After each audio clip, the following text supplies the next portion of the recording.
Hello friends, welcome to teaching Kishan YouTube channel. તો આપણે કંઈક ગુજરાતનો સાંસ્કૃતિક વારસો એટલે કે કલ્ચર ઓફ ગુજરાતની શરૂઆત કરી દીધી હતી, જેની અંદર આપણે 4 લેક્ચર જોઈ ગયા. એ 4 લેક્ચરની અંદર પહેલા 2 લેક્ચરમાં આપણે શિલ્પ અને સ્થાપત્ય કળાની વાત કરી. એના પછીના લેક્ચરની અંદર આપણે ગુફા સ્થાપત્યની વાત કરી અને એના પછીના એટલે કે લેક્ચર નંબર 4ની અંદર આપણે કિલ્લાની વાત કરી હતી.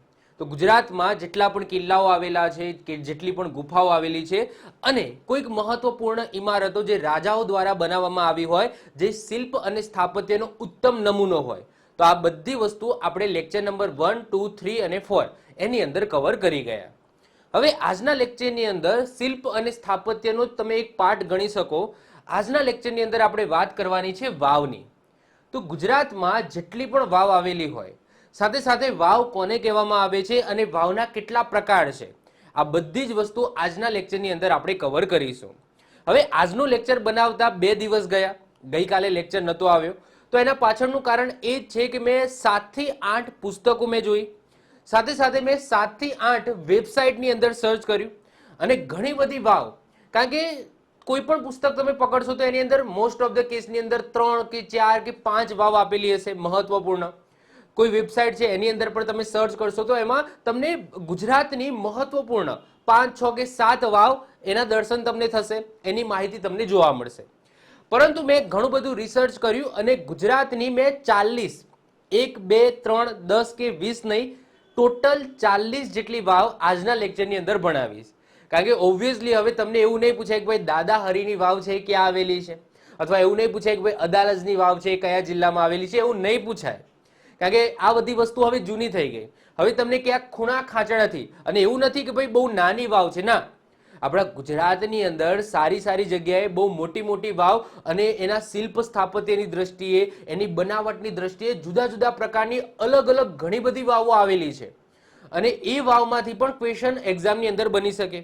તો આ જે ટોપિક છે એ મારે ટોટલી કમ્પ્લીટ કરાવવો હતો, એટલે કે તમે આ લેક્ચર જોઈ લો. એના પછી મને નથી લાગતું કે ભાઈ ગુજરાતની કોઈ મહત્વપૂર્ણ વાવ રહી ગઈ હોય. બધી જ વાવ આની અંદર મેં કવર કરાવી છે.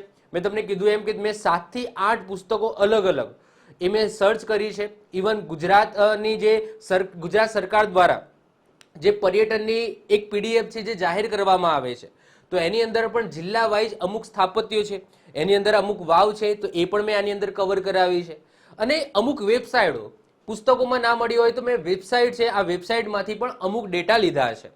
તો આજના લેક્ચરની અંદર આપણે સંપૂર્ણ વાવનો જે ટોપિક છે એ કવર કરી દઈશું. મેં કીધું એમ ટોટલ 40 જેટલી આપણા ગુજરાતની વાવ હું ચલાવીશ. એ સિવાય પણ મને હજુ થાય છે કે આપણા ગુજરાતની અંદર 40 થી પણ વધારે વાવ હશે. તો તમારે શું કરવાનું છે કે આ લેક્ચર પૂરો થઈ જાય અને તમારી આજુબાજુ કોઈ પ્રખ્યાત વાવ હોય જે રહી ગઈ હોય આ વિડીયોની અંદર, મને નથી લાગતું કે રહી ગઈ હોય કોઈ પ્રખ્યાત હોય એવી, હા, પરંતુ નાની એવી કોઈ વાવ હોય જે રહી ગઈ હોય મારાથી, તો તમારે સિમ્પલ કોમેન્ટ કરવાનું છે કે ભાઈ કઈ રીતના કોમેન્ટ કરવાની છે. પહેલા વાવનું નામ લખવાનું, પછી એ વાવ કયા તાલુકામાં આવેલી છે અને કયા જિલ્લામાં આવેલી છે, આટલું ફોર્મેટની અંદર તમારે નીચે કોમેન્ટ કરવાનું, જેથી જે આ 40 સિવાયની જે કોઈ વાવ રહી ગઈ હોય તો બીજા લોકો એ વાવ છે એ જોઈ શકે. ક્લિયર? ચલો, તો શરૂઆત કરીએ વાવ. તો સૌથી પહેલા વાવ છે એ કેમ બંધાવવામાં આવતી હતી, કેમ બાંધતા હતા રાજાઓ? અને વાવ છે એ તમને આખા ભારતની અંદર નહીં જોવાડે, માત્ર ને માત્ર 2 જ રાજ્યોની અંદર તમને વાવ જોવા મળશે. એક આપણું ગુજરાત અને બીજું છે રાજસ્થાન. તો ગુજરાત અને રાજસ્થાનની અંદર જ આ વાવનો કોન્સેપ્ટ છે. બીજા તમે જશો તો તમને કદાચ એકાદ રાજ્યની અંદર 1 કે 2 કોઈ ફેમસ વાવ મળી જાય. બાકી વાવનો જે કોન્સેપ્ટ છે એ માત્ર ને માત્ર ગુજરાત અને રાજસ્થાન પૂરતો છે. બીજા બધા રાજ્યોની અંદર તમને વાવ જોવા નહીં મળે. ક્લિયર? તો વાવ સૌથી પહેલા તો કેમ બાંધવામાં આવતા હતા? તો અત્યારનો જે કૂવો છે ને, એ કૂવાની અંદર તમે પગથિયા ગોઠવી દો તો એને તમે વાવ કહી શકો. તો વાવ છે એ ક્યાંક ને ક્યાંક આજનો જે કૂવો છે એનું સ્થાન એ સમયે વાવ ધરાવતું હતું. હવે બેનિફિટ શું છે? કૂવાની અંદર તમે ઉતરી ના શકો. કૂવામાં શું હોય? પાણી હોય, પરંતુ એ પાણીને તમારે ડોલથી કે ગમે તે ગરગડીથી ઉપર ખેંચવું પડે. પરંતુ વાવની અંદર શું હોય? પગથિયા હોય. જ્યાં સુધી પાણી હોય ત્યાં સુધી પગથિયા ગોઠવેલા હોય. તો કોઈ પણ મુસાફર છે એ આવે છે તો એ છેક પાણી સુધી પગથિયા ઉતરીને જઈ શકે, પાણી પી શકે. તો વાવનો મેન જે ઉદ્દેશ્ય હતો એ તો પીવાનું પાણી જ હતું કે ભાઈ પીવાનું પાણી પૂરું પાડી શકાય. હવે એ પાણી ક્યાંથી આવતું હતું? કાં તો એ વરસાદનું પાણી એની અંદર ભેગું થતું હતું, કાં તો ભૂગર્ભમાંથી આ પાણી છે એ વાવની અંદર ભરાતું હતું, અથવા તો કોઈ નદી છે, આ નદીમાંથી કોઈ નહેર કાઢીને વાવની અંદર પાણી ભરવામાં આવતું હતું. તો કોન્સેપ્ટ ક્લિયર થઈ ગયો. બીજી વસ્તુ કે વાવ છે એ વાવની અંદર કોતરણી કામ પણ થઈ શકતું હતું, અને પગથિયા છે તો વટે માર્ગુ છે એ ત્યાં વિશ્રામો પણ કરી શકે. તો ઘણા બધા બેનિફિટ હતા વાવના. ઓકે, તો એક તો પગથિયા થઈ ગયા, ત્યાં વિશ્રામો કરી શકાય, સાથે સાથે આજુબાજુની જે દિવાલો છે એની અંદર કોતરણી કામ થઈ શકે, સાથે સાથે પીવાનું પાણી છે એ પણ મળી રહે. તો ઘણા બધા ફાયદા હતા, એટલા માટે રાજાઓ છે એ વાવ બનાવતા હતા. તો વાવ છે એ કોને કહેવામાં આવે છે, મેં અહીંયા લખેલું છે, વાવ કંઈક આવી દેખાય છે. આગળ આપણે બધી વાવ જોવાની છે. તો વાવનો સાદો અર્થ થાય છે પગથિયા વાળો કૂવો, પરંતુ કૂવા કરતા તો બહુ જ એડવાન્સ લેવલની હોય છે. તો પગથિયા વાળો કૂવો તમે કહી શકો.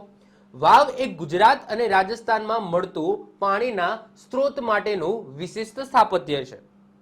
વાવમાં પાણી માટે કોઈ સાધન વગર વ્યક્તિ પગથિયા દ્વારા પાણીના સ્તર સુધી જઈને પાણી પી શકે છે. જ્યારે કૂવાની અંદર તો તમને ખબર જ છે ભાઈ, કૂવામાંથી પાણી ખેંચવું પડે અને ઉપર લાવીને તમારે પીવું પડે. જ્યારે કોઈ વાવની અંદર એવું નહોતું, પગથિયા હતા, જ્યાં સુધી પાણી છે ત્યાં સુધી પગથિયા હતા, તો ઇઝીલી પગથિયા ઉતરીને એ પાણી પી શકતા હતા. આ સાથે વાવમાં માળની પણ રચના કરવામાં આવતી હતી. અત્યારે તમે જેટલી પણ વાવ જોશો એ એક માળની નહીં જોવા મળે, 2 માળ, 3 માળ, 5 માળ, 8 માળ, 11 માળની આવી વાવ તમને જોવા મળશે. પરંતુ એ માળ કેવા છે? અંડરગ્રાઉન્ડ. ઓકે, ઊંડા વાવ છે. એવા નહીં આપણા જે ઘર છે એવા માળ નથી, એવા માળ પણ ઊંડાણમાં, એટલે કે પૃથ્વીના પેટાળમાં બનાવવામાં આવ્યા છે.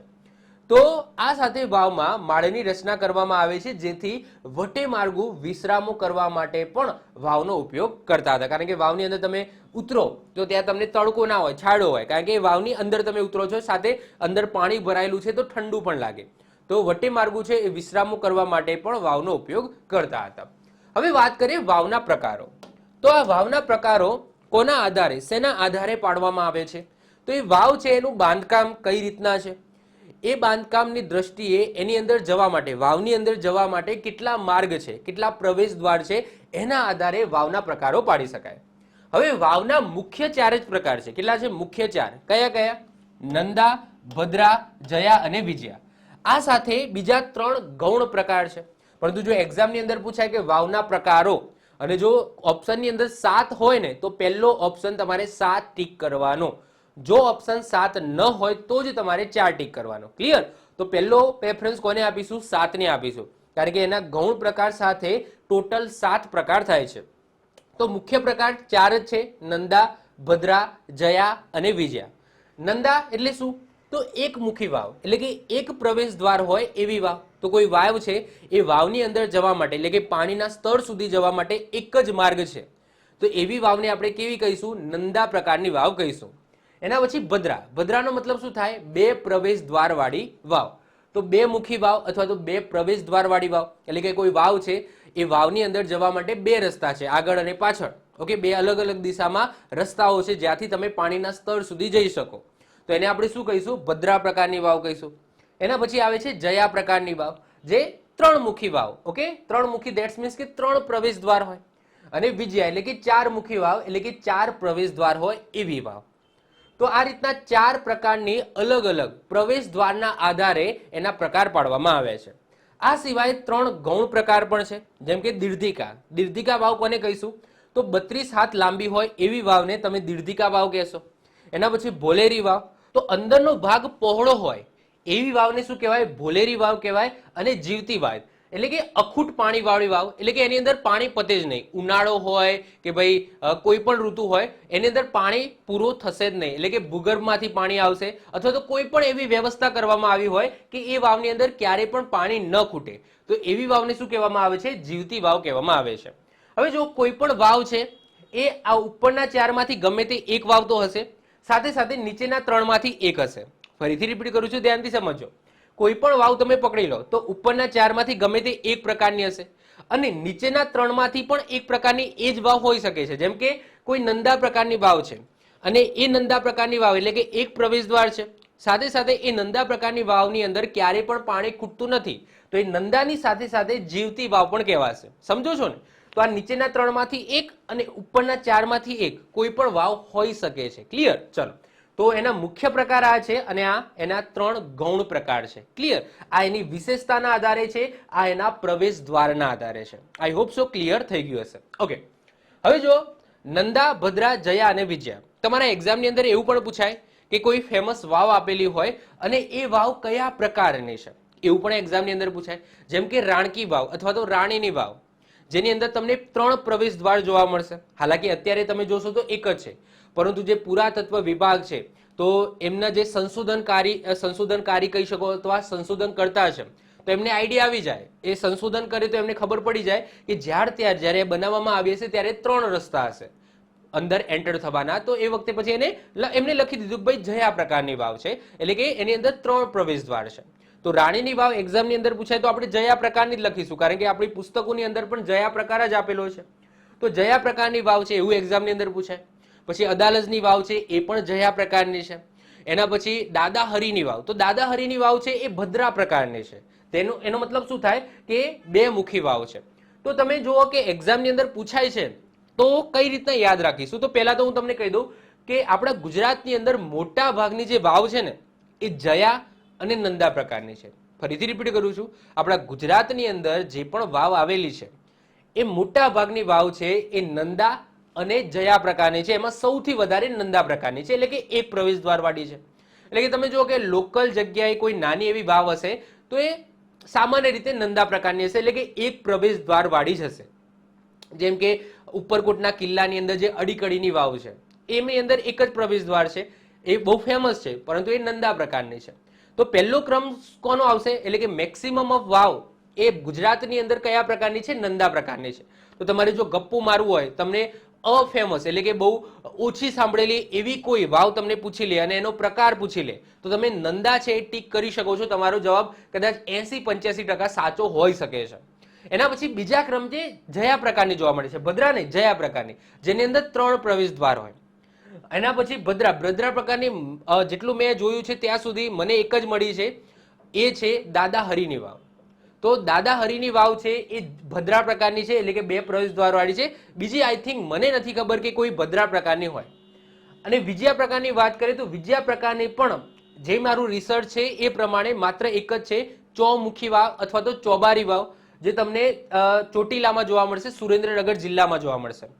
તો ભદ્રા અને વિજયા તમારે એક એક ખાલી વાવ યાદ રાખવાની છે. ભદ્રાની અંદર આપણે દાદા હરિની વાવ લખીશું, તો દાદા હરિની વાવ એ કેવા પ્રકારની છે, ભદ્રા પ્રકારની. અને વિજયા પ્રકારની વાત કરીએ તો વિજયા પ્રકારમાં એક જ વાવ છે મને ખ્યાલ છે ત્યાં સુધી, અને ઓલમોસ્ટ મને લાગે છે ત્યાં સુધી એક જ હશે, એ છે ચોબારી વાવ, જે તમને ક્યાં જોવા મળશે, ચોટીલાની અંદર જોવા મળશે, સુરેન્દ્રનગર જિલ્લાની અંદર જોવા મળશે. બાકી જયા અને નંદા પ્રકારની વાવો તમને જોવા મળશે. ક્લિયર છે? ચલો ઓકે, હવે શું કરીશું, 1 બાય 1 મહત્વપૂર્ણ બધી જ વાવો જોઈશું. ક્લિયર? ચલો તો શરૂ થઈ જાય.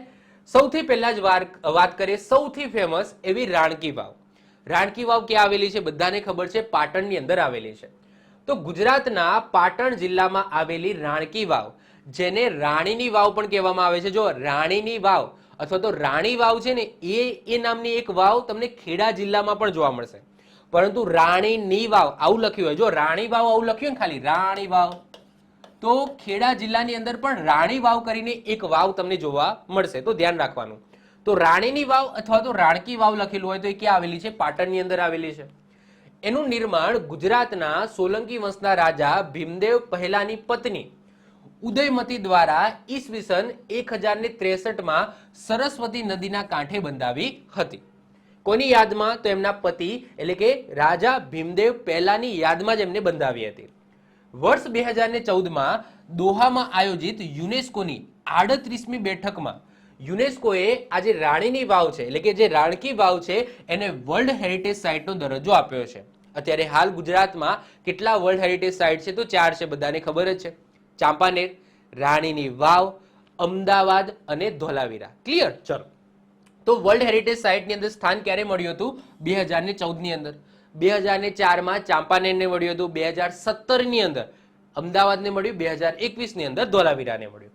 તાજેતરમાં આર્કિયોલોજીકલ સર્વે ઓફ ઇન્ડિયા એટલે કે ASIએ પાટણમાં આવેલી રાણકી વાવને A કેટેગરીનો દરજ્જો આપ્યો. એનાથી ફાયદો શું થાય? એનાથી ફાયદો એ થાય કે કેન્દ્ર સરકાર દ્વારા એનું કંઈક બાંધકામ અથવા રિનોવેશન કરવું હોય અથવા તો કંઈક નવીનતમ કંઈક વસ્તુ બનાવવી હોય આની અંદર, તો એનાથી ગ્રાન્ટ મળે. ગ્રાન્ટનો મતલબ શું થાય? ભીખ. હું દેશી ભાષામાં કહું છું, તમને સમજ પડે એટલા માટે કહું છું, ભીખ. ગ્રાન્ટનો મતલબ થાય કે એવા પૈસા જે પાછા ન આપવાના હોય તો એને ગ્રાન્ટ કહેવામાં આવે, તો ગ્રાન્ટ મળી શકે. તો આ જે આર્કિયોલોજીકલ સર્વે ઓફ ઇન્ડિયા છે એના દ્વારા આ જે રાણકી વાવ છે એને એ કેટેગરીનો દરજ્જો આપ્યો, અને એ કેટેગરીનો દરજ્જો આપ્યો એનાથી ફાયદો એ થાય કે ભવિષ્યની અંદર આની અંદર કંઈક સુધારા વધારા કરવા હોય, કંઈક નવીનતમ વસ્તુ કરવી હોય તો કેન્દ્ર સરકાર છે એ પૈસા આપશે, રાજ્ય સરકારને પૈસા ખર્ચવા નહીં પડે. રાણકી વાવનો ઉલ્લેખ મેરુતંગ ઋષિના પ્રબુંધ ચિંતામણી નામના ગ્રંથની અંદર પણ જોવા મળે છે. તો પ્રબંધ ચિંતામણી ગ્રંથ કોને લખ્યો છે? મેરુતંગ ઋષિ. અને એમના દ્વારા જે આ ગ્રંથ લખવામાં આવ્યો એની અંદર પણ આ રાણકી વાવનો ઉલ્લેખ જોવા મળશે. એના પછી નેક્સ્ટ આવે છે, આગળ વાત કરીએ, પુરાતત્વવિદ અનુસાર આ વાવમાં સરસ્વતી નદીના પૂરના પાણી ઘૂસી ગયા હતા અને ત્યારબાદ વર્ષ 1968 થી લઈને 80માં ભારતીય પુરાતત્વ મોજણી વિભાગ દ્વારા આનું ઉત્ખનન કરીને ફરીથી આને બહાર કાઢવામાં આવી હતી. તો સરસ્વતી નદી છે, તમને ખબર જ છે, સિદ્ધપુર પાટણની અંદર વહે છે. તો એની અંદર પૂર આવ્યું હતું અને પૂરનું પાણી છે એ આ રાણકી વાવની અંદર ઘૂસી ગયું હતું, આખી રાણકી વાવ દબાઈ ગઈ હતી. એના પછી ભારતીય પુરાતત્વ મોજણી વિભાગે એ પાણીને કાઢીને પછી આનું ફરીથી એને ઉત્ખનન કર્યું હતું. ધેટ્સ મીન્સ કે એને બહાર કાઢી હતી. બહાર કાઢી ધેટ્સ મીન્સ કે શું? પાણી બહાર કાઢ્યું હતું, એટલે એને સ્વચ્છ કરી હતી. ક્લિયર? ચલો આગળ વાત કરીએ. રાણકી વાવ 7 માળ ઊંડી છે. 7 માળ ઊંડી છે ભૂગર્ભની અંદર, જેની અંદર સુંદર કોતરણી કામ તમને જોવા મળશે. જેમાંથી રાણકી વાવ 3 પ્રવેશ દ્વાર વાળી, એટલે કે કેવા પ્રકારની છે? યાદ રાખજો, જયા પ્રકારની વાવ છે. રાણકી વાવમાં ભગવાન વિષ્ણુના 10 અવતાર સ્વરૂપે દર્શાવતા મંદિરો પણ તમને જોવા મળશે. ભગવાન વિષ્ણુના જે દશાવતાર કહેવામાં આવે છે એમના મંદિરો પણ તમને આ રાણકી વાવમાં જોવા મળશે. રાણકી વાવને ઇન્ડિયન સેનિટેશન કોન્ફરન્સ 2016માં ક્લીનેસ્ટ આઇકોનિક પ્લેસનો દરજ્જો મળ્યો છે. તાજેતરમાં રિઝર્વ બેંક ઓફ ઇન્ડિયા એટલે કે આરબીઆઈ દ્વારા જે 100 રૂપિયાની નોટ બહાર પાડી છે, તો એની અંદર પણ તમને કોનું ચિત્ર જોવા મળશે? તો રાણીની વાવ એટલે કે રાણકી વાવનું ચિત્ર જોવા મળશે. તો રાણીની વાવ એટલે કે રાણકી વાવમાંથી તમારે આટલી વસ્તુ ખાસ યાદ રાખવાની છે. એના પછી નેક્સ્ટ આવે છે દાદા હરીની વાવ. તો દાદા હરીની વાવ એ તમને ક્યાં જોવા મળશે? અમદાવાદની અંદર જોવા મળશે. જો મોસ્ટ ઓફ ધ કેસની અંદર જે વાવમાંથી ક્વેશ્ચન પૂછાય છે ને એ બે જ પ્રકારના પૂછાય છે.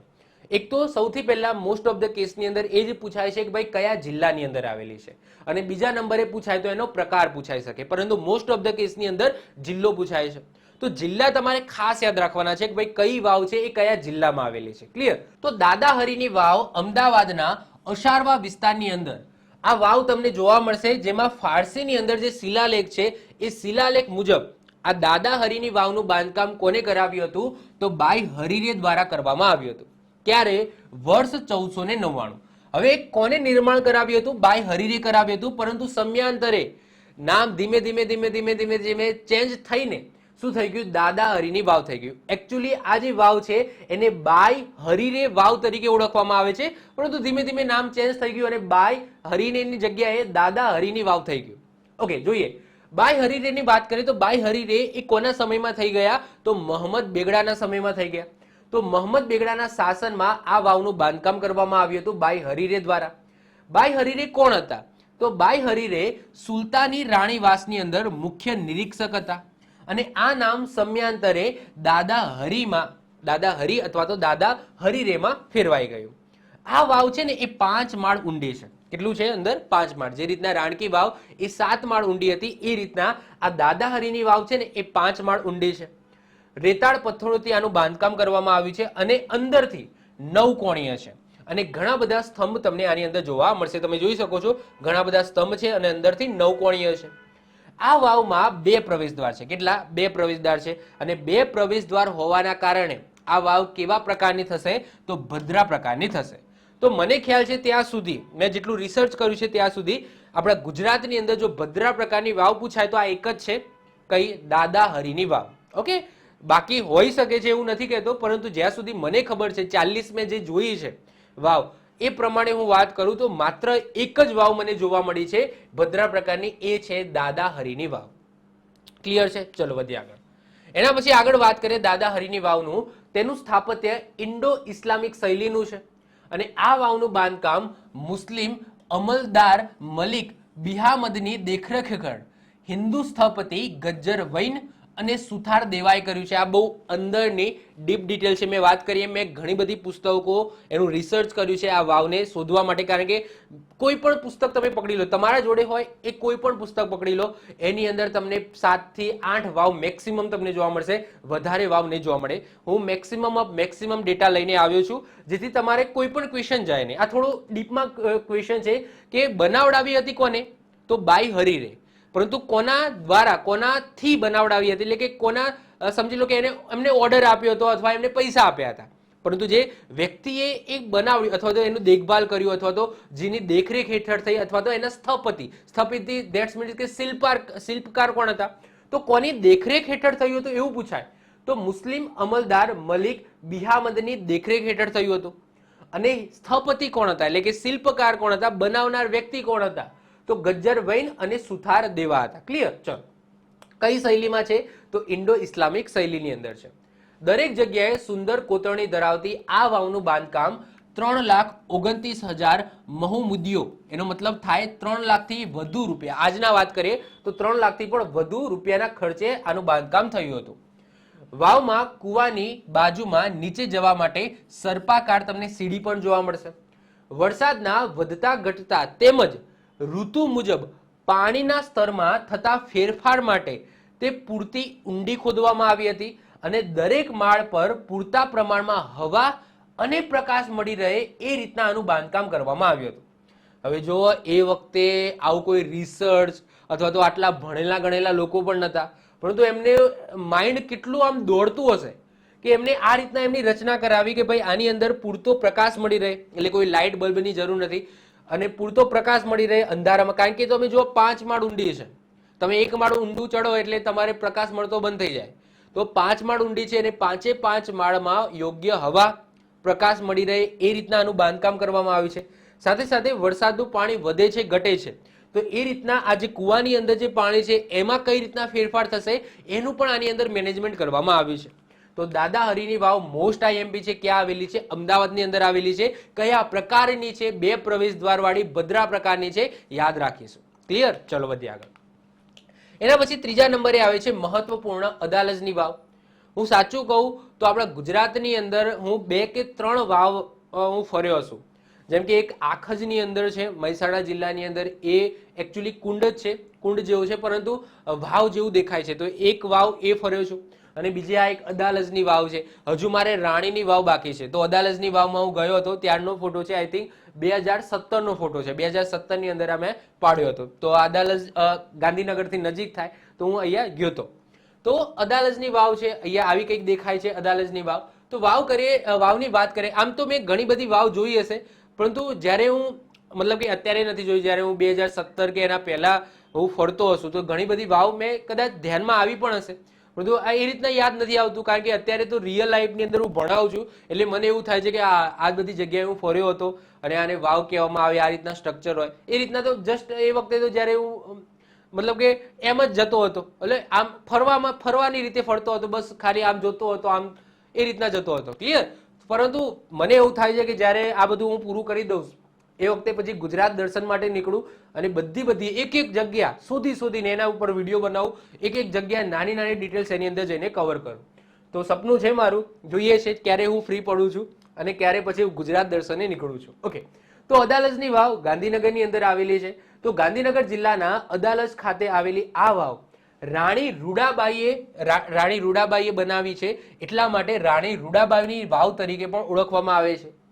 એનું નિર્માણ કોને કરાવ્યું હતું, તો રાણી રૂડાબાઈએ પોતાના પતિ વીરસિંહ વાઘેલાની યાદમાં વર્ષ 1499 ની અંદર આ અદાલજની વાવનું નિર્માણ કરાવ્યું હતું. આ વાવ કેટલા માળ ઊંડી છે, તો 5 માળ ઊંડી છે, એટલે કે દાદા હરીની વાવ છે એ રીતના જ 5 માળ ઊંડી છે.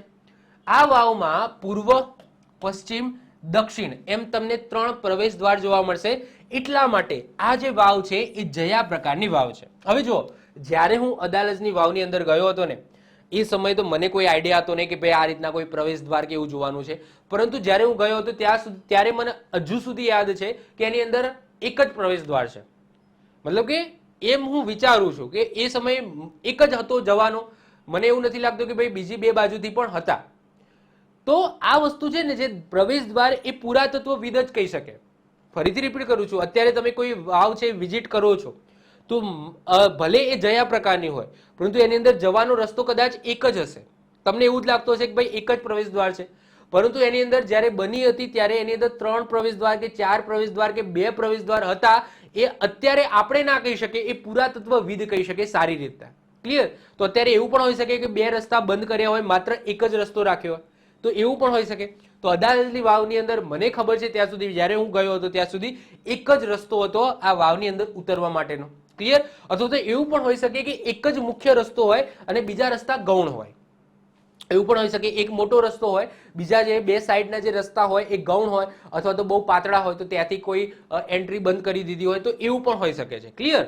ચલો, તો જયા પ્રકારની વાવ છે અને એનું મુખ્ય પ્રવેશ દ્વાર એ કઈ દિશામાં છે? દક્ષિણ દિશાની અંદર છે. આ વાવ બાંધનાર મુખ્ય સ્થપતિ કોણ હતા? તો ભીમાપુત્ર. કોણે બંધાવી? તો રૂડાબાઈએ પોતાના પતિ વીરસિંહ વાઘેલાની યાદમાં બંધાવી.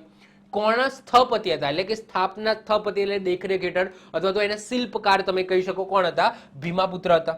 આર્કિટેક્ટ જે કહીએ છીએ આપણે. ઓકે, આ વાવમાં 56 જેટલા શિલ્પકાર કરેલા ગોખલા તેમજ દુર્ગા, ચામુંડા વગેરે દેવીઓના શિલ્પ તેમજ નવગ્રહો કોતરાયેલા છે.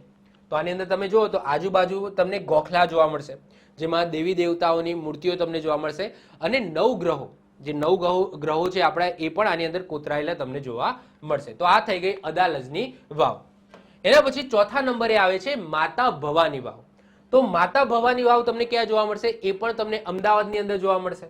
તો અમદાવાદના અશારવા વિસ્તારમાં આવેલી માતા ભવાની વાવનું નિર્માણ મીરાતે અહમદી ગ્રંથ પ્રમાણે સ્વતંત્ર સંતલત કાળની અંદર, એટલે કે 14મી સદીની અંદર થયેલું છે. એકચ્યુઅલી આ જે વાવ છે એને અત્યારે તીર્થ સ્થાન બનાવી દેવામાં આવ્યું છે, કારણ કે અહીંયા એક જ્યારે એ વાવ મળી હતી ત્યારે અહીંયા ભવાની માતાની મૂર્તિ મળી આવી હતી, અને એ ભવાની માતાની મૂર્તિ મળી આવી એના કારણે જ આ જે વાવ છે એનું નામ શું પડ્યું? માતા ભવાની વાવ પડ્યું. તો અત્યારે એઝ અ તીર્થ સ્થાન તમારે જવું હોય તો આ રીતના મંદિર ટાઈપ અહીંયા બનાવી દેવામાં આવ્યું છે. ક્યાં આવેલી છે? અમદાવાદમાં આવી છે, અસારવા વિસ્તારમાં. આ વાવના ગોખમાં માતા ભવાનીની મૂર્તિ જોવા મળે છે, જે પરથી આ વાવનું નામ પડ્યું છે, એટલે કે માતા ભવાની નામ પડ્યું છે. આ વાવને 3 માળ છે, એટલે કે 3 માળ ઊંડી છે, અને એક જ પ્રવેશ દ્વાર છે. ઓકે, હવે એક જ પ્રવેશ દ્વાર હોય તો એનો મતલબ કઈ વાવ? નંદા પ્રકારની વાવ છે. આ ઉપરાંત 3 ઝરૂખાઓ પણ આની અંદર જોવા મળે છે. ક્લિયર? તો આ થઈ ગઈ માતા ભવાની વાવ. આમાંથી શું પૂછાય? તો આમાંથી એક જ વસ્તુ પૂછાય કે ભાઈ માતા ભવાની વાવ છે એ ક્યાં આવેલી છે? અમદાવાદની અંદર.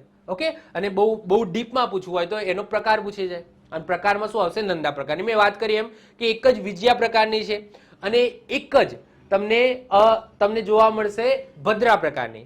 એના સિવાય પછી નંદા અને જયા પ્રકારની છે, અને જયા પ્રકારની બહુ ફેમસ છે ને એ જ જયા પ્રકારની હોય છે. બાકી નોર્મલી બધી નંદા પ્રકારની હોય છે, બધી ઓલમોસ્ટ જેટલી તમે જોશો બધી નંદા પ્રકારની જોવા મળશે. ક્લિયર? ચલો, એના પછી નેક્સ્ટ આવે છે સાંપાની વાવ. હવે સાંપાની વાવ તમને ક્યાં જોવા મળશે? ગાંધીનગરની અંદર. હવે ગાંધીનગરમાં ક્યાં? તો ગાંધીનગરની અંદર દહેગામ તાલુકો, અને આ દહેગામ તાલુકાની અંદર આ વાવનું નિર્માણ છે એ ઈસવીસન 1543 ની અંદર થયું હોય એવું માનવામાં આવે છે. આ વાવ પ્રથમ ભારતીય વાસ્તુશાસ્ત્ર પ્રમાણે 3 પ્રવેશ દ્વાર, જો અહીંયા લખેલું છે પ્રથમ ભારતીય વાસ્તુશાસ્ત્ર પ્રમાણે, એટલે કે તમે અત્યારે કદાચ જાઓ તો તમને એક જ રસ્તો જોવા મળે, પરંતુ જે ભારતીય વાસ્તુશાસ્ત્ર છે તો એ સારી રીતના કહી શકે, અથવા તો કોઈ મેં તમને કીધું એમ કે પુરાતત્વવિદ છે એ સારી રીતના કહી શકે કે ભાઈ આની અંદર કેટલી પ્રવેશ દ્વાર હતા. તો આ કયા પ્રકારની છે? જયા પ્રકારની વાવ છે. તો સાંપાની વાવ એ જયા પ્રકારની છે, એટલે કે 3 પ્રવેશ દ્વાર વાળી વાવ છે. આ વાવની અંદર નવગ્રહો, ભગવાન ગણેશની પ્રતિમા અને સંસ્કૃત ભાષા અને દેવનાગરી લિપિની અંદર કોતરાયેલા તમને સાંપરાજ મંત્રીના સત્કાર્યો જોવા મળશે કોતરાયેલા. સત્કાર્યો એટલે કે સારા કાર્યો. તો જે સાંપરાજ મંત્રી છે એમને જે સારા કાર્યો કરેલા છે તો એ અહીંયા કોતરવામાં આવ્યા છે.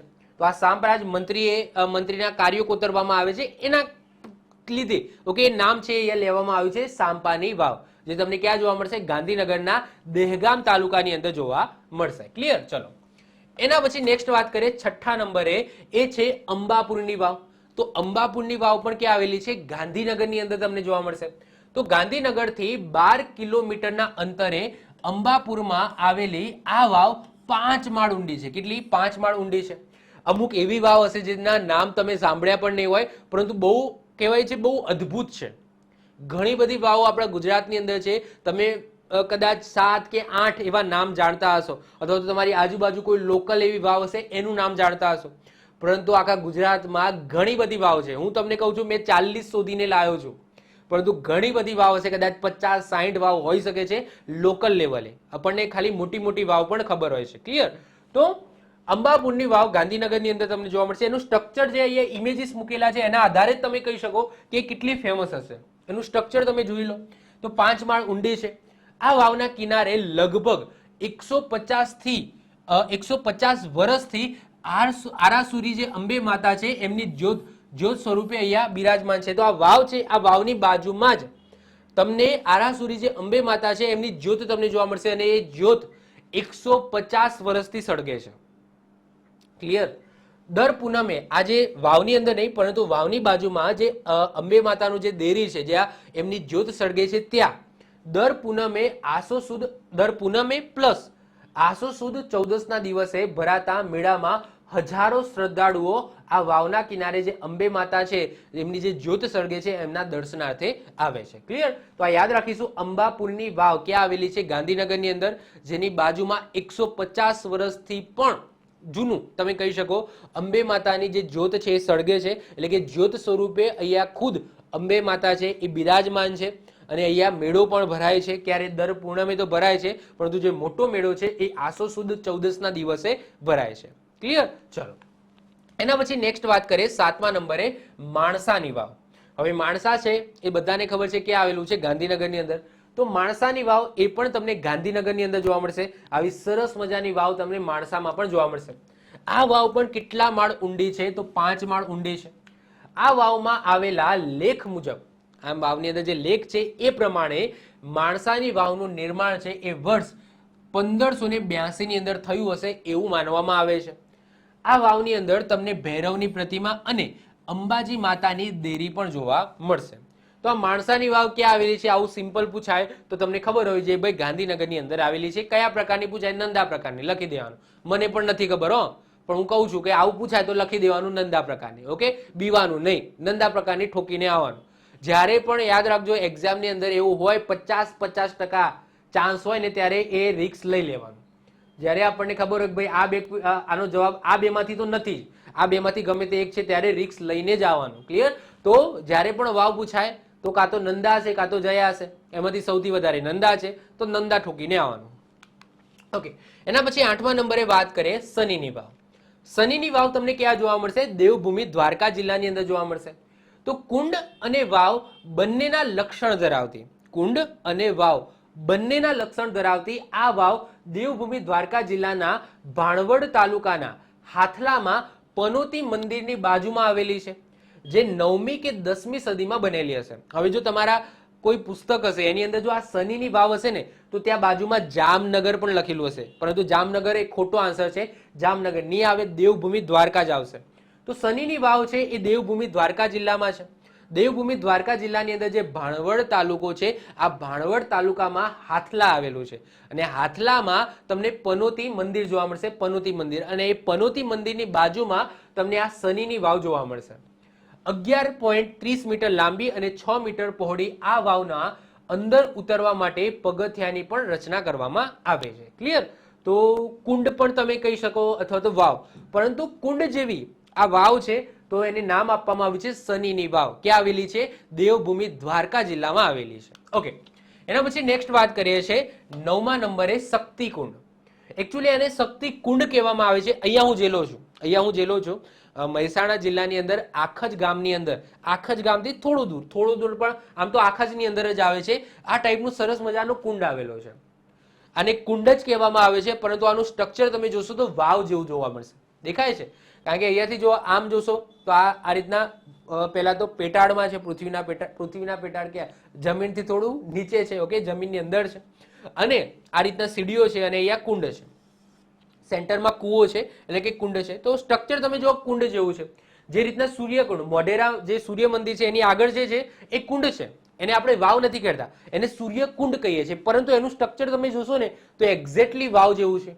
તો આની અંદર મેં એવા કુંડ પણ કવર કરાવી દીધા છે જે ક્યાંક ને ક્યાંક વાવ જેવી દેખાતી હોય. ઓકે, તો વાત કરીએ આપણે શક્તિકુંડની, જે મહેસાણા જિલ્લાની અંદર આવેલી છે. તો મહેસાણા જિલ્લામાં આખજ ગામે શક્તિકુંડ તરીકે ઓળખાતો કુંડ આવેલો છે, જેનું નિર્માણ રેતિયા પથ્થરોથી થયેલું છે. આ જે કુંડ છે એ 5 મંજિલા છે, અંદર 5 મંજિલા તમને અંદર જોવા મળશે.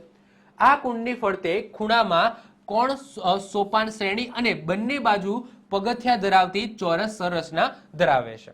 જસ્ટ એટલું યાદ રાખી લો કે ભાઈ શક્તિકુંડ આ ક્યાં આવેલો છે, તો શક્તિકુંડ યાદ રાખજો મહેસાણામાં આવેલો છે. ક્યાં? મેહોણામાં. મેહોણામાં ક્યાં? તો અહીંયા આખજ નામનું ગામ છે, જે ડોલરિયું ગામ છે, મતલબ કે આખજ ગામની અંદર તમે જશો ને તો આખજ ગામ કદાચ, હા, એમાં એક વસ્તુ કહેવા જેવી છે કે ગામ નાનું છે, પરંતુ એની અંદર પાણીની જે નિકાલની જે વ્યવસ્થા છે જોરદાર છે.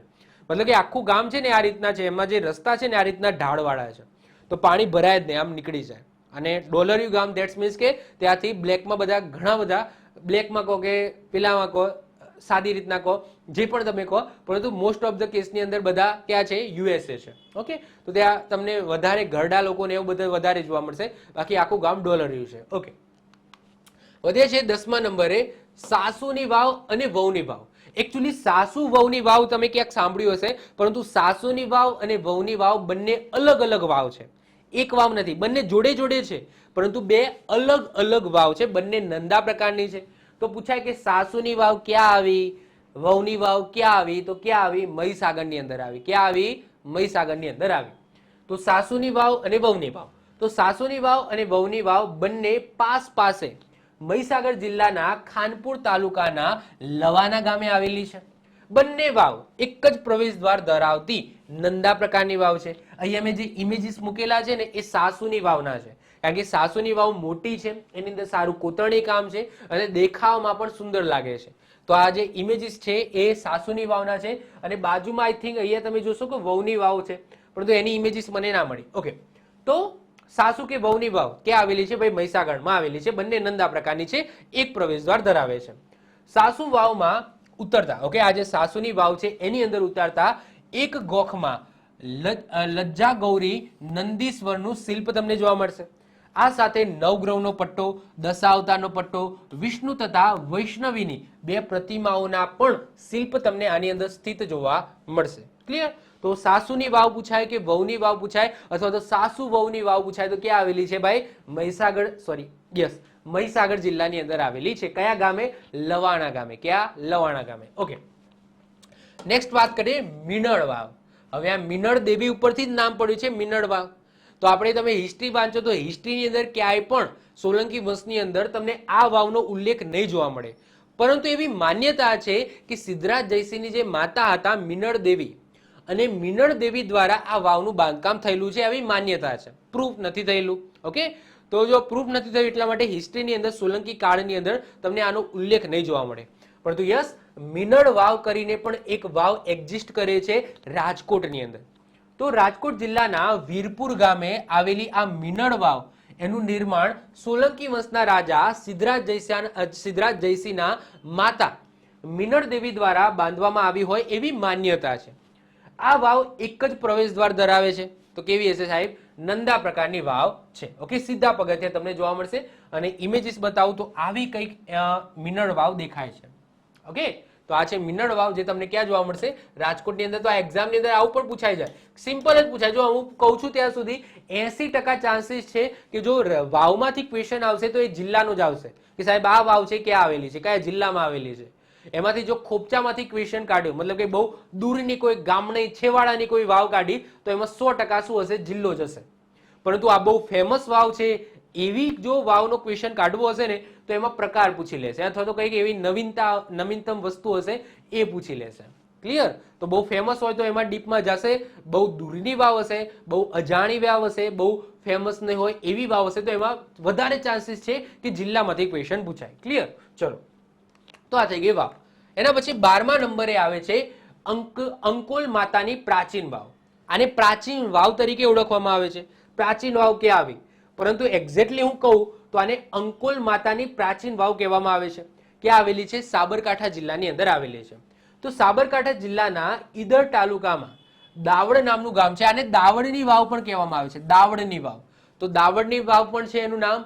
પ્રાચીન વાવ, સિમ્પલ પ્રાચીન વાવ તરીકે પણ ઓળખવામાં આવે છે.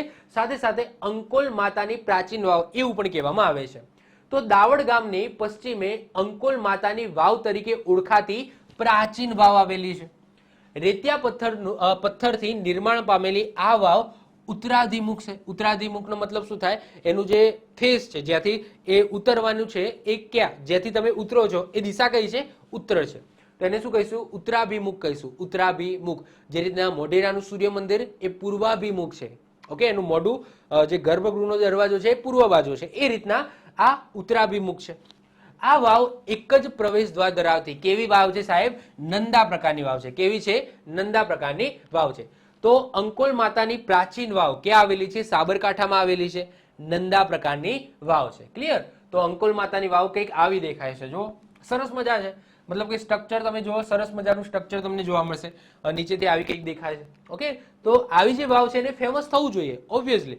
તો અમુક વખતે શું હોય છે કે આવી જે વાવ છે એ ગામ પૂરતી જ સીમિત હોય છે અને એનું સંરક્ષણ નથી થતું. તમે એ જુઓ કે તમને લાગે છે કે આનું સંરક્ષણ થાય છે? નથી થતું. ઓકે, અહીંયા તમે જુઓ કે અહીંયા બાજુમાં લાકડા પડ્યા છે, પાછળ જુઓ ઝાડી ઝાકરા છે. તમે કઈ રીતના આને એક પ્રવાસી સ્થળ બનાવશો જ્યાં સુધી એ ફેમસ નહીં થાય? તો એ ગામ સુધી સીમિત ન રહેવી જોઈએ. આ બધી જે વાવ છે એને બહાર કાઢવી જોઈએ. ઓકે, તો અહીંયા પ્રવાસ, ઇવન થોડા પ્રવાસી છે એ આજુબાજુ આવતા હોય, જેમ કે ઈડરિયો ગઢ છે તે આવતા હોય તો અહીંયા આવી શકે. ઓકે, ચલો વધીએ આગળ. એટલી સાફ સફાઈ તો રાખવી જોઈએ.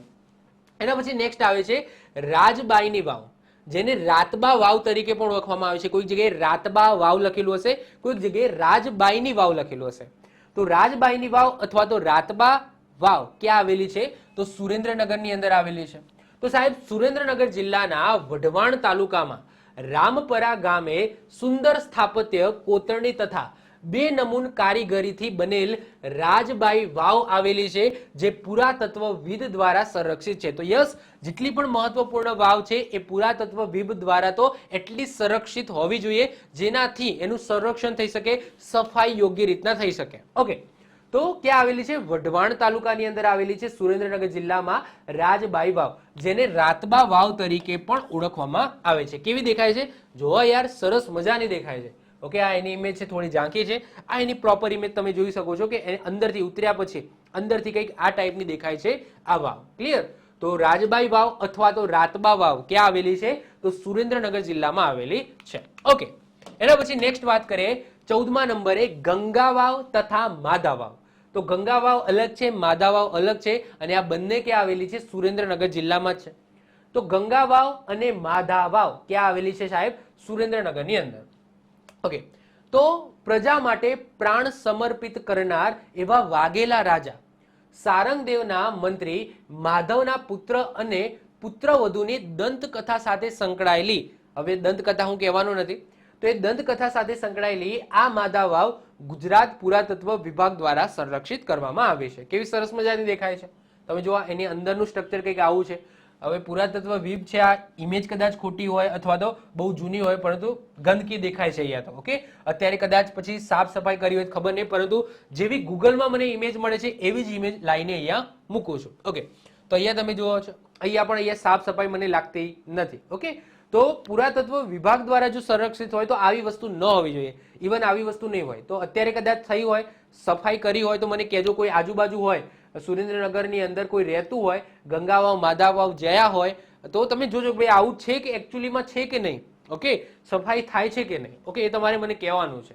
તો કોને બંધાવી હતી? તો સારંગદેવ છે, વાઘેલા વંશની અંદર થઈ ગયા સારંગદેવ. એમના મંત્રી માધવ, એમને એમના પુત્ર અને પુત્રવધુ સાથે જે દંતકથા સંકળાયેલી છે તો એ પરથી ઓકે આપણે કહીએ છીએ કે માધવ વાવ અને ગંગા વાવ બંધાયેલી છે. ઓકે, એના પછી 15મા નંબરે આવે છે અમૃત વર્ષિણી વાવ.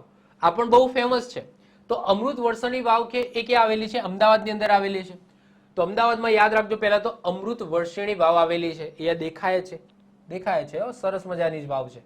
તો અમૃત વર્ષિણી વાવ વર્ષ 1723માં દેવનાગરી અને ફારસી શિલાલેખ મુજબ એનું કાર્ય છે એ પૂર્ણ થયું છે. વર્ષ 1721-22ની આજુબાજુ રઘુનાથ દાસ અમદાવાદ શહેરની અંદર રોકાયા હતા અને એમના દ્વારા આ વાવ બનાવવામાં આવી છે. રઘુનાથ દાસ કોણ હતા? તો રઘુનાથ દાસ છે એ ગુજરાતના સુબેદાર કહો અથવા ગવર્નર તમે કહી દો તો હૈદર કુલી ખાન એમના દીવાન હતા. તો જ્યારે એ અમદાવાદમાં આવ્યા હતા, અહીંયા રોકાયા હતા, તો એ સમયે આ રઘુનાથ દાસ દ્વારા આ જે વાવ છે એનું નિર્માણનું કાર્ય શરૂ કરવામાં આવ્યું હતું અને વર્ષ 1723 એટલે કે એ 21-22 2 વર્ષ રહ્યા હતા, વર્ષ 1721 થી 22 સુધી, અને એનું કાર્ય છે એમને શરૂ કરાવી દીધું હતું. પછી આ વાવનું કાર્ય છે એ 1723 ની અંદર પૂર્ણ થયું હતું. અમૃત વર્ષીની વાવ તેના એલ આકાર માટે નોંધપાત્ર છે. એનો જે આકાર છે એ એલ આકાર છે, આ રીતના એ માટે આ નોંધપાત્ર છે. અને તેની ડિઝાઇન સરળ છે. એ 3 માળ ઊંડી છે અને 50 ફૂટથી વધારે ઊંડી છે, 50 ફૂટથી પણ વધુ ઊંડી છે. તેને 1969 ઓકે 1969માં સંરક્ષિત સ્મારક તરીકે જાહેર કરવામાં આવી છે. તો આવી સરસ મજાની અમૃત વર્ષીની વાવ તમે જોઈ શકો, સિંગલ પગથિયા છે. તો આ કેવી હશે? નંદા પ્રકારની વાવ હશે. અને તમે જોઈ શકો છો વાવ આ રીતના છે, પછી આમ એલ આકારે છે. એટલે કે તમે જોશો કે ઉપરથી તમને આખી વાવ નહીં દેખાય, તમારે ઉતરવું પડશે, પછી જોવું પડશે. અને 50 ફૂટ ઊંડાઈ પર આ વાવ તમને જોવા મળશે. ક્લિયર? તો એવી સરસ મજાની વાવ ક્યાં આવેલી છે? અમૃત વર્ષીની વાવ ક્યાં આવેલી છે? અમદાવાદની અંદર આવેલી છે. ઓકે, એના પછી નેક્સ્ટ આવે છે નવલખી વાવ અથવા તો નવલખા વાવ. અમુક પુસ્તકોની અંદર નવલખા વાવ પણ લખેલું છે, અમુક વેબસાઇટ પર મેં જોઈ નવલખા વાવ લખેલું છે, અમુક મોસ્ટ ઓફ ધ કેસની અંદર નવલખી વાવ લખ્યું છે. તો નવલખી વાવ ક્યાં આવેલી છે સાહેબ? નવલખી વાવ છે એ આપણા વડોદરાની અંદર આવેલી છે, મહેલોના શહેરની અંદર આવેલી છે. તો ગુજરાતમાં સૌથી પ્રતિષ્ઠિત મહેલોમાંના એક લક્ષ્મી વિલાસ પેલેસ, આ લક્ષ્મી વિલાસ પેલેસની પાસે આ નવલખી વાવ જોવા મળશે.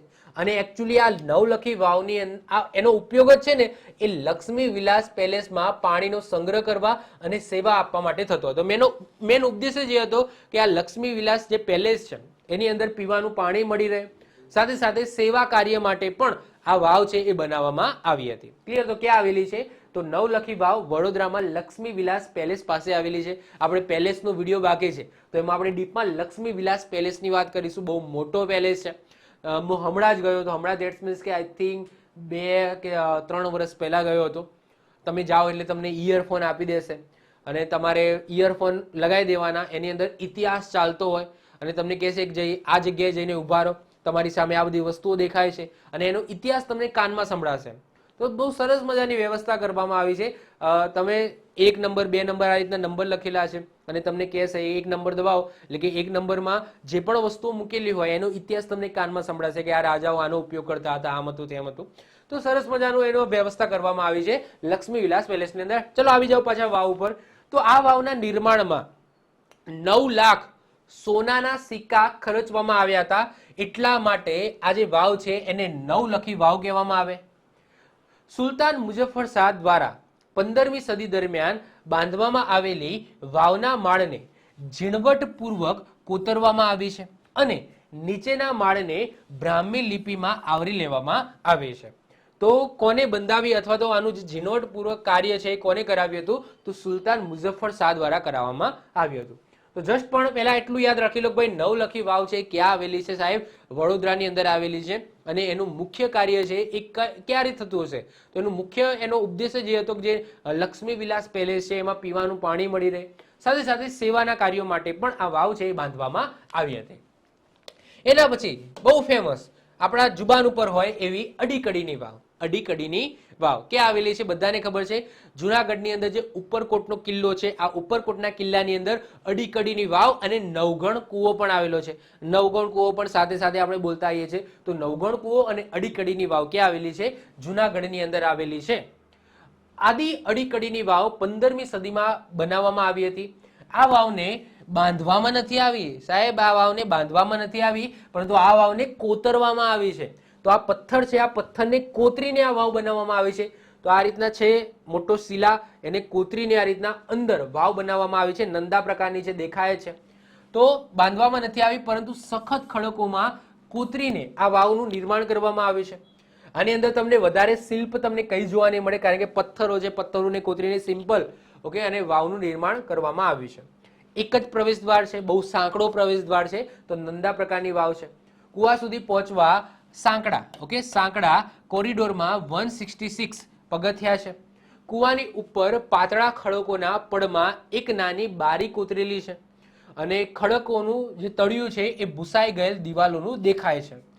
આ કૂવો 123 ફૂટ ઊંડો છે. આ જે કૂવો છે એ તમે ઉતરી ગયા એના પછી અહીંયા કૂવો આવશે, તો એ જે કૂવો છે ને કૂવો, આ કૂવો 123 ફૂટ ઊંડો છે અને અન્ય વાવની જેમ કોઈ પણ સુશોભન આની અંદર નહીં જોવા મળે. સિમ્પલ થાંભલા બાંભલા આની અંદર કંઈ નહીં જોવા મળે. પથ્થર છે, આ પથ્થરને કોતરીને આમ ઊંડું કરીને પછી નીચે આ રીતના શું બનાવવામાં આવે છે, અહીંયા કૂવો બનાવવામાં આવે છે અને આ કૂવાની ઇમેજ છે, અંદર કૂવાની ઇમેજ છે. ક્લિયર? તો આવી કંઈક બનાવવામાં આવી છે અડીકડીની વાવ. હવે અડીકડી આ નામ ક્યાંથી આવ્યું ક્વેશ્ચન થાય ને, તો આના પાછળ બે કથાઓ જોડાયેલી છે. આ બંને કથા હું કહેવાનો છું. ઓકે, તો બંને કથાઓ સાંભળીએ આપણે. તો સાંભળો. તો આ પગથિયાના નામ માટે બે પૌરાણિક દંતકથાઓ જોડાયેલી છે. હવે એક કથા એવું કહે છે કે રાજાએ પગથિયા તો બનાવી દીધા, પગથિયા બનાવવાનો આદેશ આપી દીધો કે ભાઈ આપણે આ રીતના પગથિયા બનાવીને પછી નીચે શું બનાવીશું, કૂવો બનાવીશું. જેને બનાવવાનું હતું એટલે કે જે કામદારો હતા એ કામદારોએ આ સખત પથ્થરો કોતર્યા અને સખત પથ્થરો કોતરીને એનું ખોદકામ કર્યું, ખોદકામ કરી દીધું અને આ રીતના બનાવી પણ દીધા. આ પગથિયા પણ બનાવી દીધા, પરંતુ કમનસીબે પાણી મળ્યું નહીં. ખોદ્યું ખરા, ઓકે, જમીનની અંદર ખોદકામ કર્યું પરંતુ પાણી મળ્યું નહીં. પછી ત્યાં પૂજારી હતા, એ પૂજારીએ કીધું કે સાહેબ અહીંયા તો બલિ આપવી પડશે. કોની બલિ? અપરિણિત બે છોકરીઓની બલિ આપવી પડશે. શું કીધું? અપરિણિત બે છોકરીઓની બલિ આપવી પડશે. હવે એ જ શહેરની અંદર, એ ગામની અંદર તમે કહી શકો તો અડી અને કડી આમ આ નામની બે છોકરીઓ હતી જે પરિણિત નથી. તો કમનસીબે એમનું બલિદાન આપવામાં આવ્યું, એટલે કે એમની બલિ આપવામાં આવી અને પાછળથી પછી પાણી મળ્યું હોય એવી આ દંતકથા છે. હવે સાચી છે ખોટી છે કોઈને નથી ખબર, પરંતુ પુસ્તકોની અંદર આવી દંતકથા લખેલી છે. બીજી વાર્તા એવી છે કે એ વધારે વ્યાજબી લાગે છે કે એમાં દાવો કરવામાં આવે છે કે અડી અને કડી નામની એ રાજવી નોકરની છોકરીઓ હતી જે નિયમિત અહીંયા પાણી ભરવા આવતી હતી, તો એટલા માટે એમના નામ ઉપર આને અડી કડીની વાવ કહેવામાં આવે છે.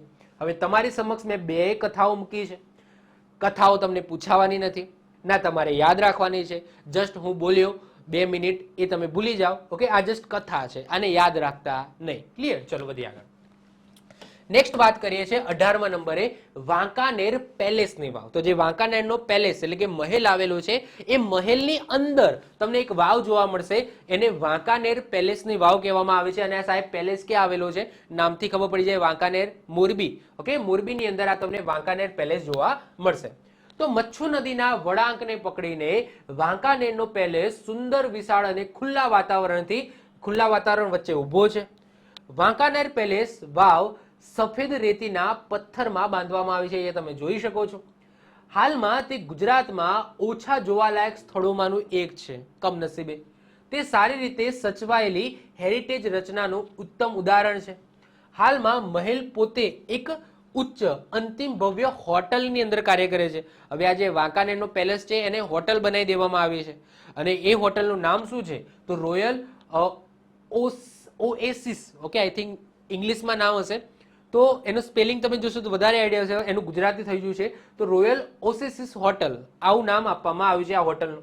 તો આ વાંકાનેરનો પેલેસ છે જેને અત્યારે હોટલ તરીકે કાર્ય કરે છે અને એની નીચે તમને આ રીતના વાવ તમને જોવા મળશે જે બહુ જોવાલાયક સ્થળોમાં, મતલબ કે એ નથી દેખાતી. આ વાવ કોઈ જતું નથી, એનો મતલબ અહીંયા એવું લખેલો છે. તો જસ્ટ આપણે યાદ રાખેલું વાંકાનેર પેલેસ વાવ ક્યાં આવેલી છે સાહેબ? મોરબીની અંદર આવેલી છે. બહુ સરસ મજાની છે, તમે ઇમેજ જોશો ને તો પણ તમે જો સરસ મજાની આ રીતના વાવ બનાવવામાં આવી છે. નેક્સ્ટ આવે છે ગેબનશાહની વાવ. તો ગેબનશાહ વાવ એ તમને ક્યાં જોવા મળશે તો પંચમહાલ જિલ્લાના ચાંપાનેરની અંદર જોવા મળશે ગેબનશાહ વાવ. સાહેબ ગેબનશાહ નામના ફકીરે આ વાવ બંધાવી હતી, એટલા માટે આને ગેબનશાહની વાવ કહેવામાં આવે છે. કેવી છે સાહેબ? નંદા પ્રકારની છે, એક જ પ્રવેશ દ્વાર છે, નંદા પ્રકારની વાવ છે. તો 16મી સદીમાં ગેબનશાહ નામના ફકીર દ્વારા આ બાંધવામાં આવી હતી, જે વાવ નંદા પ્રકારની શ્રેણીમાં આવે છે. આ વાવમાં આવેલો જે કૂવો છે એ 20 મીટર ઊંડો છે અને શાફ્ટનો વ્યાસ 6 મીટર છે.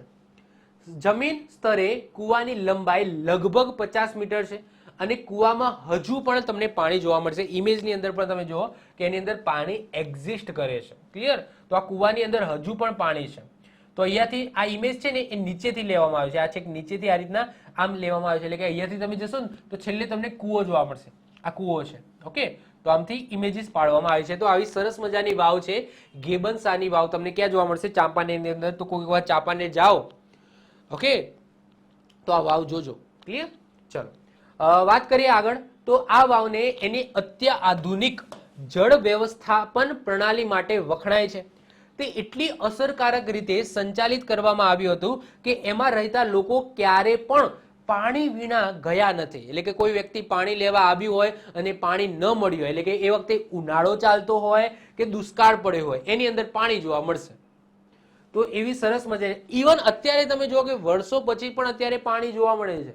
તો એ ભૂગર્ભમાંથી પાણી આવતું હોય કે વરસાદનું પાણી એકઠું થાય એવી વ્યવસ્થા કરવામાં આવી, આઈ ડોન્ટ નો. પરંતુ એનું પાણી ખૂટતું નથી. ટૂંકમાં પાણી લઈ જાઓ, જેટલું લઈ જાવ એટલું. ઓકે, દુષ્કાળમાં, ઉનાળામાં, અત્યારે પણ તમે જો પાણી લઈ જાઓ. તો ગેબનશાહ વાવ ક્યાં જોવા મળશે? પંચમહાલના ચાંપાનેરની અંદર જોવા મળશે. ખાસ મહત્વપૂર્ણ છે, યાદ રાખીશું. તમને ક્વેશ્ચન આવું જ પૂછાશે, સાહેબ ગેબનશાહ વાવ ક્યાં આવેલી છે? ચાંપાનેર, અથવા લખેલું હોય ભાઈ પંચમહાલની અંદર આવેલી છે. એના પછી 20મા નંબરે આવે છે મોઢેરા સૂર્યકુંડ. આને કુંડ કીધું છે. તો બધાને ખબર છે કે મોઢેરાની અંદર સરસ મજાનું મોઢેરાનું સૂર્ય મંદિર આવેલું છે. તો એ સૂર્ય મંદિર, આ સૂર્ય મંદિર છે, એની આગળ જ તમને વાવ ટાઈપ, જો આને વાવ કન્સિડર કરીએ ને તો આની અંદર તો કેટલા બધા રસ્તા છે જવા માટે. પરંતુ આ કુંડ છે, વાવ નથી. કુંડ કહેવામાં આવે છે. કયો કુંડ? સૂર્યકુંડ કહેવામાં આવે છે. પરંતુ વાવ જેવું સ્ટ્રક્ચર છે એટલા માટે મેં આની અંદર આવરી લીધું છે. તો આ મંદિરની આગળના ભાગમાં તમને આ રીતના કુંડ જોવા મળશે. તો મોઢેરામાં આવેલા સૂર્ય મંદિરની આગળ સૂર્યકુંડ નામે એક ઊંડા પગથિયાવાળું કુંડ જોવા મળશે. જ્યારે મંદિર બનતું હતું ત્યારે તે સ્થાનિક લોકો માટે સ્વચ્છ પીવાના પાણીનો સંગ્રહ કરતું હતું. જો કે કુંડ અત્યારે સંપૂર્ણપણે સુકાઈ ગયું છે. મતલબ કે વરસાદની અંદર, વરસાદની સિઝનમાં તમને પાણી જોવા મળે. બાકી તમે જોશો તો નોર્મલી તમે જો ઉનાળાની અંદર તો તમને પાણી જોવા નથી મળતું. જો કે કુંડ અત્યારે સંપૂર્ણપણે સુકાઈ ગયું છે. તેના ટોચના વર્ષો દરમિયાન તે કુદરતી ભૂગર્ભ ઝરણા દ્વારા સ્વચ્છ પાણીથી ભરવામાં આવતું હતું. ક્લિયર? તો આવું સૂર્યકુંડ ક્યાં આવેલો છે બધાને ખબર છે. એવું મોઢેરાના સૂર્ય મંદિરની આગળ તમને સૂર્યકુંડ જોવા મળશે. એના પછી એક બીજો કુંડ આવેલો છે રામકુંડ, જેને રામકુંડ વાવ પણ કહેવામાં આવે છે. હવે આ રામકુંડ વાવ તમે જો કેટલી સરસ મજાની વાવ છે. જ્યાં છો હું રિયલી અવળા જ હું ભુજ ગયો. મને નથી ખબર કે ભુજમાં કચ્છ મ્યુઝિયમની બાજુમાં જ આવી કોઈક વાવ આવેલી છે. મને નથી ખબર. ઓકે, તો હું હમણાં જ ગયો હતો તો મેં પણ આ નથી જોઈ. પરંતુ અત્યારે મને ખબર પડી કે રામકુંડ વાવ તમને જોવા મળશે કે આ ભુજની અંદર આવેલી છે. તો રામકુંડ વાવની રચના ઘણી સરળ, સાદી અને સીધી છે. તમને એક ઉતરણી બુતરણી કામ નહીં જોવા મળે. જસ્ટ તમને સીડીઓ સીડીઓ સીડીઓ સીડીઓ ચારે બાજુ તમને જોવા મળશે. તો આનો પ્રવેશ દ્વાર એક જ કહેવાય. અહીંયાથી તમે ઉતરો છો, આ એક જ પ્રવેશ દ્વાર છે. પછી ભાઈ તમારે અહીંયાથી જ્યાં જવું હોય, જ્યાંથી તમારે ઉતરવું ઉતરો. તો આ એક જ પ્રવેશ દ્વાર વાળી છે. એટલે કે આને તમે વિજયા પ્રકારની વાવ ના કહેતા. ઓકે, તો રામકુંડની રચના સરળ, સાદી અને સીધી છે. હાલમાં તે તેના ચોરસ ટાંકીમાં શેવાળનું પાણી ધરાવે છે. એ દેખાય છે, શેવાળનું લીલું લીલું પાણી ધરાવે છે, એટલે કે ગંદકી છે. મુલાકાતીઓને પાણી સુધી લઈ જવા માટે તેની આસપાસ અનેક ઓકે, એક નહીં અનેક પગથિયા ધરાવે છે. ડેકોરેશનના નામે પગથિયાની દિવાલ પર ચારે બાજુ શોભતી નાનકડી કોતરણી વાળી મૂર્તિઓ જોવા મળે. ઓકે, મળે તો મળે, બાકી મને નથી દેખાતી. પરંતુ અહીંયા દેખાય છે, આ દેખાય છે, આ નાના નાના ગોખલા ટાઈપ કદાચ દેખાતું હશે તો એની વાત થઈ રહી છે. આ લઘુચિત્ર મૂર્તિઓ ભગવાન વિષ્ણુને સમર્પિત છે. અને અહીંયા વિષ્ણુ ભગવાનના જે 10 અવતાર છે, આ 10 અવતારોનું પ્રતિનિધિત્વ કરે છે. તો આ રીતના 10 અવતારોના કદાચ ગોખ બનાયેલા હશે. અને અહીંયા પણ તમે જોશો કે આ કોતરણી કામ છે નાનું. ઓકે, અહીંયા દેખાય છે, આ પટ્ટો કોતરણી કામ દેખાય છે. પછી આ પટ્ટામાં કોતરણી, બાકી બહુ સિમ્પલ છે આ વાવ. ક્લિયર? તો આ રામકુંડ વાવ જ કહેવામાં આવે છે. તો રામકુંડ વાવ ક્યાં આવેલી છે? ભુજની અંદર આવેલી છે. એના પછી 22મા નંબરે આવે છે 72 કોઠાની વાવ. 32 કોઠાની વાવ અલગ, 72 કોઠાની વાવ અલગ.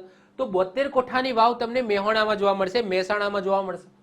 તો આ વાવનું નિર્માણ છે એ ઔરંગઝેબના સમયમાં કરવામાં આવ્યું હતું. કેવી દેખાય છે? સરસ દેખાય છે યાર.